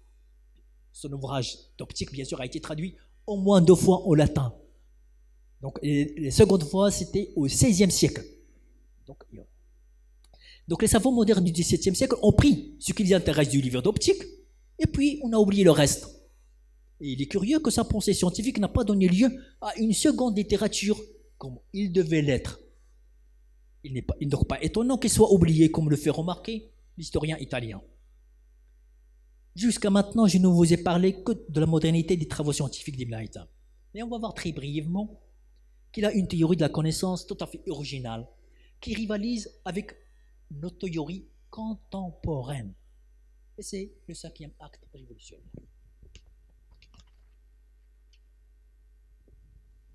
J'ai toujours remarqué que l'histoire de l'optique est marginalisée par rapport aux autres disciplines de la physique. Peut-être parce qu'elle est fondée au XIe siècle par un certain Ibn Haytham, une période classée appartenant au Moyen-Âge. Est-elle une discipline secondaire comme la considèrent nos historiens modernes? Eh bien, Ibn Haytham non seulement n'est pas d'accord, mais il va nous démontrer le contraire. Dans notre épistémologie moderne, il existe un consensus général selon lequel l'expérience est le fondement de la connaissance. Mais pour Ibn Haytham, la connaissance n'aurait jamais vu le jour sans la vue. Alors, mais comment la connaissance pourrait-elle être fondée uniquement sur nos yeux? La connaissance est-elle possible sans la vision? Peut-être on a là une question bête. Et pourtant, je ne me le suis jamais posé jusqu'à ce que j'ai lu l'optique d'Ibn Haytham. Il est évident qu'on a besoin de voir pour faire de la science. Et c'est peut-être étonnant que tous les savants sont des voyants. Du moins, en tout cas, en ma connaissance, je ne connais aucun savant aveugle. Voici une question encore plus problématique. La science peut-elle se développer en se fondant sur une théorie fausse de la vision, celle des Grecs? C'est une question très difficile. Mais c'est l'histoire qui nous donne la réponse. Juste pour vous dire à quel point l'histoire est importante, car elle s'impose à tout le monde. On ne peut pas faire comme si la révolution d'optique est une curiosité historique. Pour faire de la science, bien sûr qu'on a besoin de voir, mais surtout de voir correctement. Et pour cela, on a besoin d'une théorie correcte de la vision. On va voir comment une théorie correcte de la vision est le fondement des sciences. Pour mettre les choses en perspective et donner une idée à quel point la vue a été sous-estimée au cours de l'histoire, rappelons ce que des philosophes comme par exemple Aristote croient être la fonction spécifique de la vue. Elle est réduite à la perception d'une seule propriété, la couleur.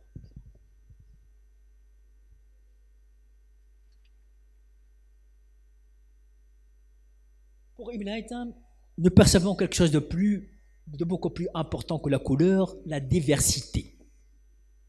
Son point de départ est que nos yeux ne voient pas les choses isolément, ni de la même manière. Nous voyons plusieurs choses en même temps et de différentes manières. Il montre ensuite, et c'est ça ce qui est donc vraiment fascinant, parce qu'il nous met d'emblée donc rapidement dans la conscience, il va nous plonger dans la conscience. Il montre ensuite comment l'esprit spontanément commence à agir. Certaines opérations mentales élémentaires telles que ressemblance, distinction entrent en action quand nous percevons des choses. C'est donc une opération mentale effectuée par la faculté du jugement et impliquant au moins une forme d'inférence qui est à la base de tous les actes de la vue, à l'exception de la simple association de lumière et de couleur. Ibn Haytham ajoute que c'est la familiarité de notre environnement qui nous donne l'impression que nous sommes passivement affectés par le monde extérieur. En fait, notre esprit est beaucoup plus actif que nous le croyons et nous le ressentons. Nous faisons constamment des jugements et déductions sans en avoir conscience. Et il explique que la raison de cette inconscience, c'est la rapidité avec laquelle nous les faisons grâce à notre familiarité avec les objets. Donc Ibn Haytham décrit l'interaction épistémique fondamentale entre l'esprit et le monde extérieur à travers la vue. Voir, c'est juger. Et l'un des jugements de base est de catégoriser. C'est ce que nous apprenons à partir de notre enfance. C'est-à-dire classer les objets par catégorie. C'est cette faculté qu'il appelle al-quwwa al-mumayyiza. L'exemple typique de cette opération mentale qui comprend à la fois le jugement de ressemblance et distinction et la perception de la couleur. Comme on l'a vu, il explique qu'on peut voir, donc, on peut distinguer deux verres, un vert plus foncé qu'un autre. Donc là, on juge qu'ils sont distincts. En même temps, on juge qu'ils se ressemblent parce qu'ils sont par genre. Nous faisons constamment donc des jugements sans avoir l'impression de le faire. Comme si nous faisions cette simple déclaration objective. Ça, c'est vert. Elle suppose la distinction qui constitue l'acte du jugement le plus fondamental, car percevoir une chose, c'est isoler sa couleur ou sa forme de son environnement. Il la reconnaît. Et pouvoir la reconnaître. Ibn Haytham explique même dans le livre 2, chapitre 3, que le jugement est l'unité de base de la connaissance. Je cite.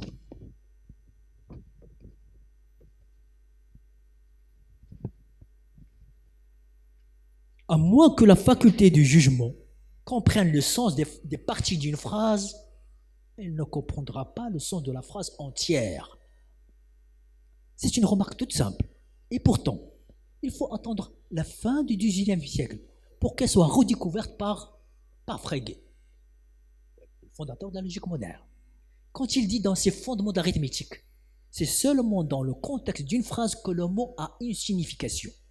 Ce principe, appelé le principe de compositionnalité de la signification, est célèbre parce qu'il est l'un des principes fondamentaux de la philosophie analytique. Ibn Haytham résout ainsi rapidement le mystère de savoir comment la vue est le fondement de la connaissance.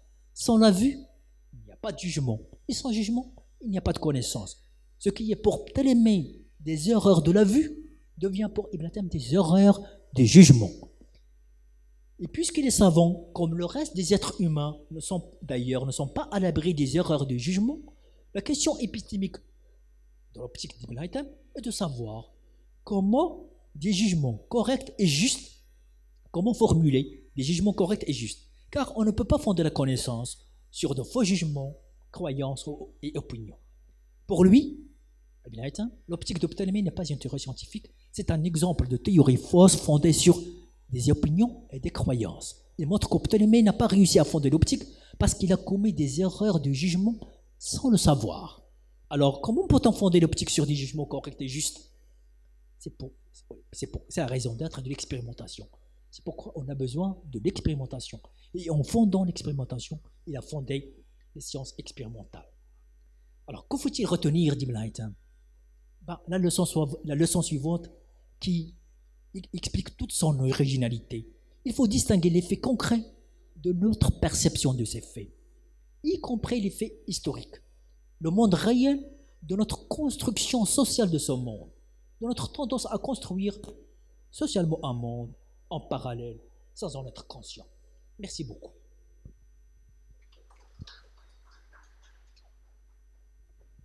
Alors, on ouvre donc la question.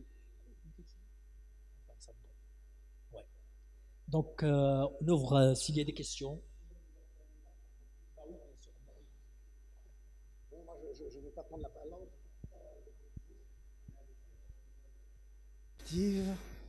Et surtout très pertinente. Voilà. Et j'ai beaucoup apprécié ce que le traducteur expérimenté, qui est M. Schlegel, a dit concernant la traduction et les difficultés d'être fidèle. Et que peut-être une manière de bien traduire est parfois d'être infidèle, n'est-ce pas? Et les belles infidèles, dans le fond, ont été souvent de belles traductions. Pourquoi? Parce qu'elles ont été, dans le fond, fidèles au sens. Et c'est là où on rejoint la grande méthode des traducteurs du Moyen-Âge qui distinguaient la traduction en fonction du sens et la traduction littérale. Et je pense que je ne sais pas si votre impression... votre expérience de traducteur vient confirmer ceci. Là, si être infidèle est parfois justement une meilleure façon de traduire. Moi, je sais que mon expérience de traducteur d'œuvres latines d'un auteur du XVe siècle, Nicolas de Cus, pour ne pas le nommer, m'a posé des problèmes que j'ai dû résoudre justement souvent en reprenant, sans traduire. Alors ça, c'est l'extrême opposé des belles infidèles. Par exemple, il y a un mot qui a pour lui un sens technique, qui en latin est le mot explicatio, complicatio. Alors, certains traducteurs comme on traduit développement, enveloppement, explication, développement, complication, enveloppement. Mais et c'est mon opinion, quand on traduit ainsi le mot complicatio, explicatio, on oublie la racine du mot pli, le mot pli. Et le dépliement n'est pas nécessairement un développement. parce que dans le développement, ce qui se développe se perd en se développant, alors que dans le dépliement, le pli reste toujours là, si j'ose dire. Enfin, c'est assez compliqué, mais en tout cas, donc j'ai choisi de traduire explication par explication, tout simplement. Explication, n'est-ce pas? Donc, alors, on a deux extrêmes, n'est-ce pas? Soit une fidélité absolue littérale, soit alors être infidèle, comme par exemple quand on traduit le mot spiritus. Le mot spiritus en latin signifie esprit, le vent, c'est le souffle. Et alors évidemment, si on traduit spiritus par esprit, alors là, on commet une infidélité. Je veux dire au sens, il faut être infidèle, parce qu'il ne faut pas traduire justement spiritus par esprit. Il faut traduire ça par le souffle. Vous voyez, donc c'est extrême. Enfin, ce sont des remarques que je fais, je me permets de faire pour vous dire combien j'ai été heureux de vous entendre et surtout que j'ai appris beaucoup de choses et que je vous en remercie sincèrement. Les faux amis. Les faux amis sont, c'est-à-dire, ça c'est la traîtrise pour le traducteur qui ne fait pas attention. Parce que d'autres auraient peut-être aussi traduit explication et complication. Mais vous mettez de la complication. Parce que vous savez ce qu'il y a derrière. Enfin, vous arrivez à l'exploiter, quoi. Hein. Mais dans bien des cas, aussi parce qu'on traduit trop vite. Hein. Et alors, quand on trouve les faux amis, eh ben, on fait des contresens. Oui, j'ajoute simplement une chose. Vous dites que toute traduction est une imperfection, donc c'est imparfaite. Bon, plus exactement, je crois que toute traduction est une approximative. Mais j'aime bien qu'on fasse, quand on traduit, qu'on dise la traduction ne signifie pas qu'il ne faut pas consulter la version originale. Ça ne dispense pas celui qui est celui qui est intéressé, veut aller plus loin, d'aller à la version originale. Donc voilà, juste c'est ça. Donc, sinon, bien sûr, on le sait, on a des problèmes, on le sait qu'il y a des problèmes de traduction. Concernant ce qu'on traduit, mais ni la lettre ni le sens, on traduit les intentions de l'auteur. On essaie de voir qu'est-ce qu'il a en vue. Là, donc, c'est pas évident parce qu'il faut chercher à savoir ses intentions, qu'est-ce qu'il veut dire par les mots, parce qu'il se réfère. Il y a une référence aux objets, donc à notre monde. Voilà.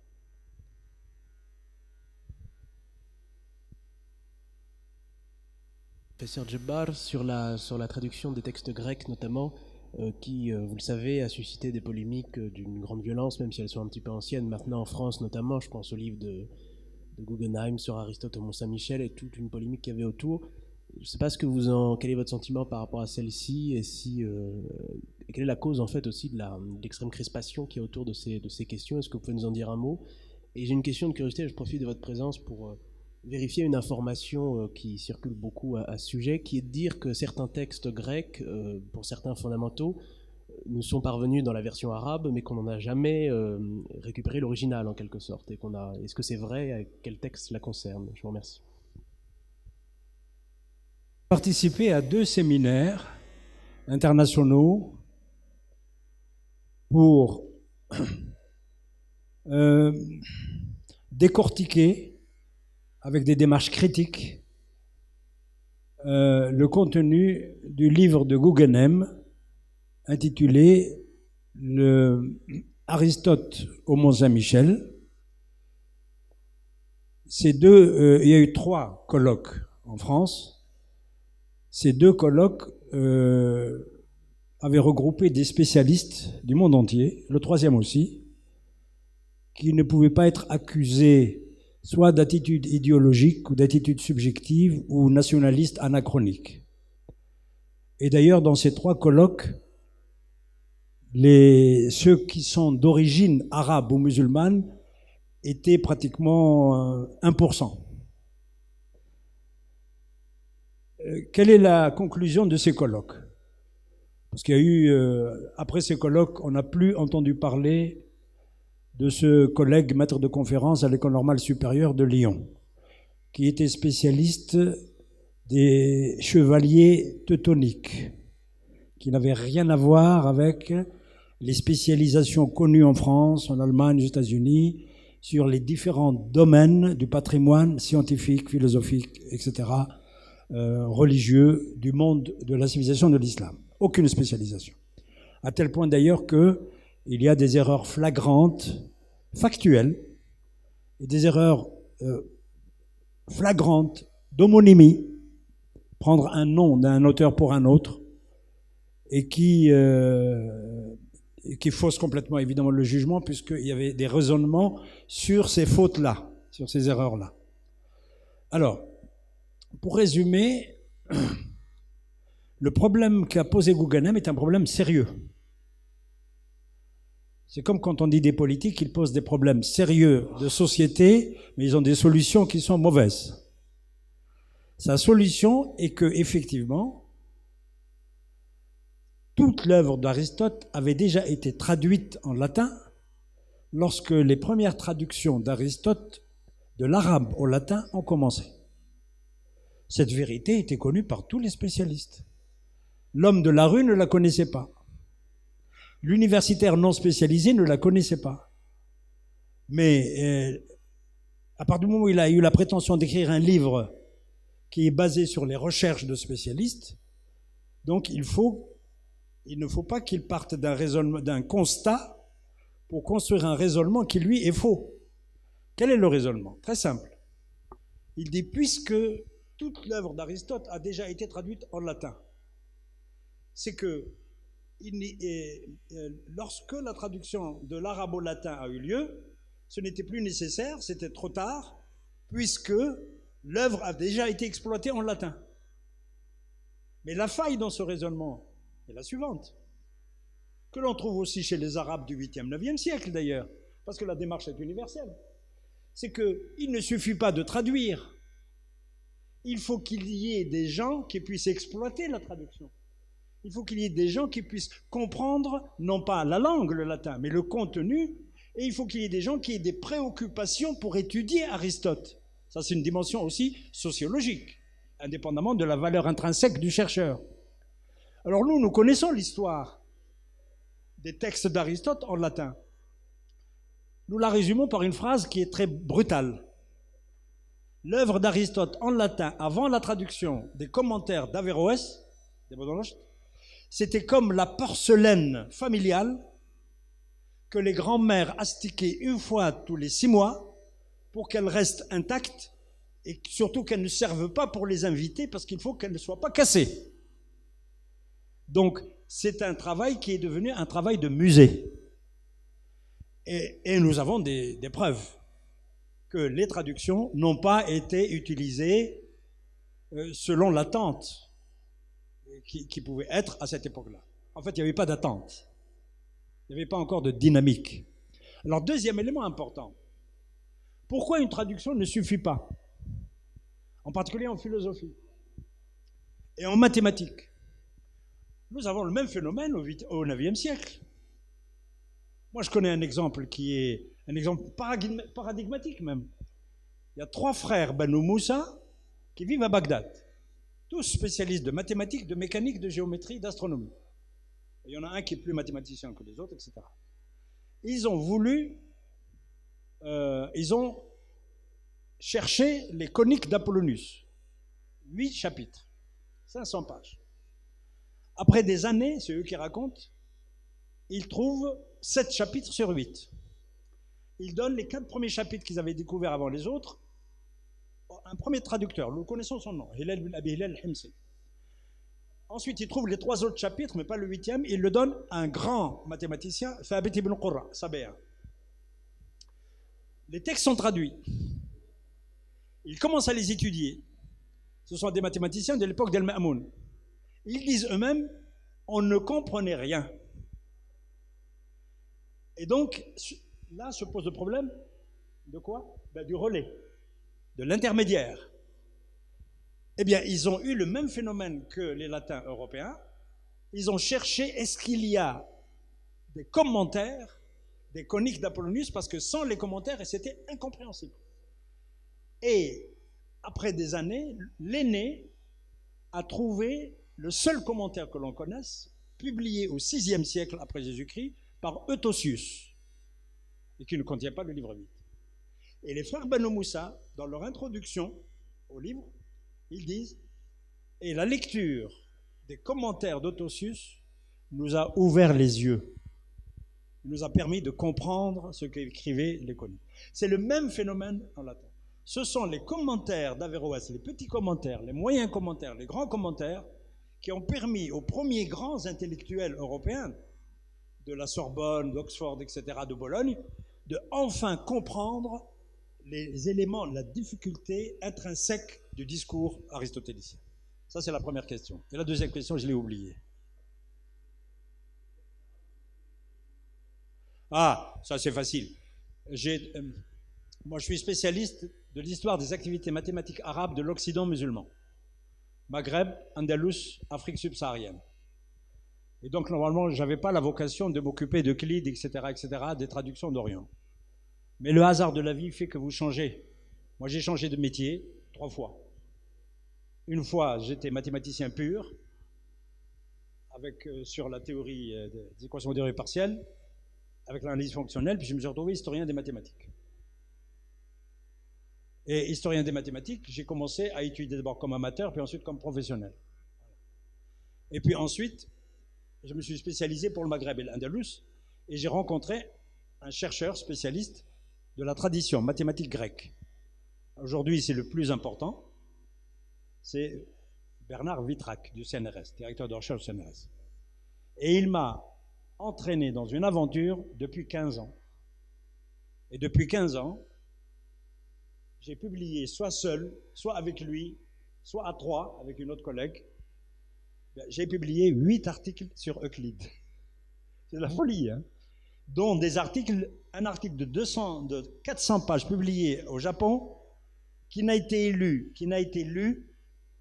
que par Wittrak, par Djebar et par celui qui a corrigé l'article. Parce qu'il est illisible. Bien. Et donc, j'ai la prétention de connaître un peu la tradition grecque qui est passée à l'arabe.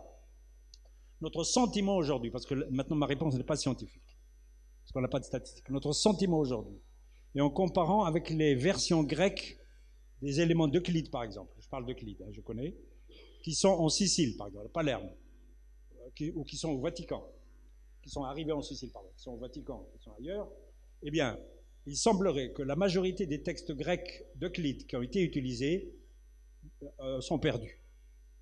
Parce que notre grand travail, et mes 8 articles, c'est précisément en particulier de savoir quels sont les textes grecs d'Euclide qui ont été traduits en arabe, c'est-à-dire qu'ils appartiennent à quelle famille. Parce qu'il y a une famille théonienne, une famille héronienne, une famille, etc. Il y a 2 ou 3 familles. Donc on les a classés déjà. Les spécialistes des éléments d'Euclide, on les a classés.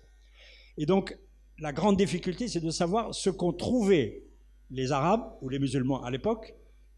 Les manuscrits appartiennent à quelle famille? Ils ne le savaient pas, bien sûr. Alors comment on peut repérer? Lorsqu'on a encore des éléments, des traces, des paragraphes, des chapitres de l'une des familles qui sont encore en grec ou qui ont été traduits directement du grec au latin, c'est arrivé, mais pas complètement, alors on compare avec ce que nous avons comme version.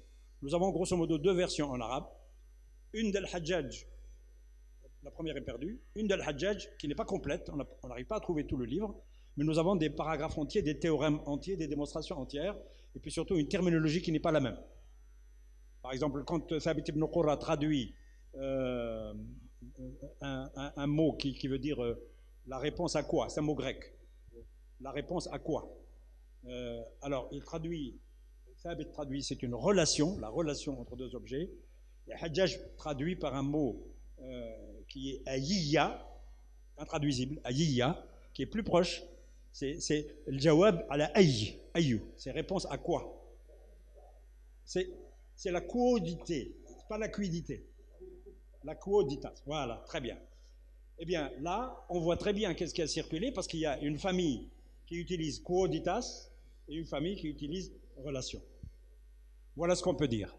Ça reste encore très flou, parce que vous savez qu'aujourd'hui, l'un des privilèges de la tradition arabe scientifique, c'est qu'il y a encore beaucoup de documents qui ne sont pas étudiés. Mais l'un des inconvénients de la tradition grecque, c'est que les grands spécialistes considèrent qu'il n'y a plus de possibilité de trouver de nouveaux documents. Mais c'est des pessimistes.